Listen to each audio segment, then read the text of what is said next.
বন্ধুরা খালি ট্রেন চলে না কিতার লাগে ট্রেন কিতার লাগে চলে না ট্রেনের অবস্থাটা বর্তমানে দেখতে পারো কীরকম ট্রেনের রাস্তার হাল্লতটা হয়েছে। এটা হয়েছে গিয়া আমরা হাফলংগর মধ্যে এলাম মনে করো এই জাটিঙ্গা থেকে হাফলংগর ভিতরে এই ঘটনাটা এরকম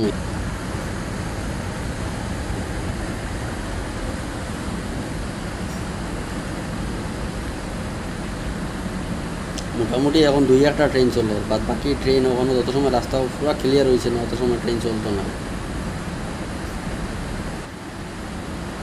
কাজ খুব দুর্দান্তভাবে কাজটা চলে কিন্তু এরপরেও ঠিক করা যান না কিতার লাগে বৃষ্টি দেওয়ার কারণে গিয়ে বেশি ইয়ের কারণে জায়গাটা নরম হয়ে গেছে বেশি।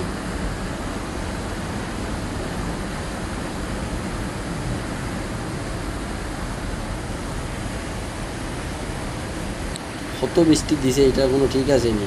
হাল্লতটা দেখতে পারো একেবারে বগদা পুরো ফুল হয়ে গেছে।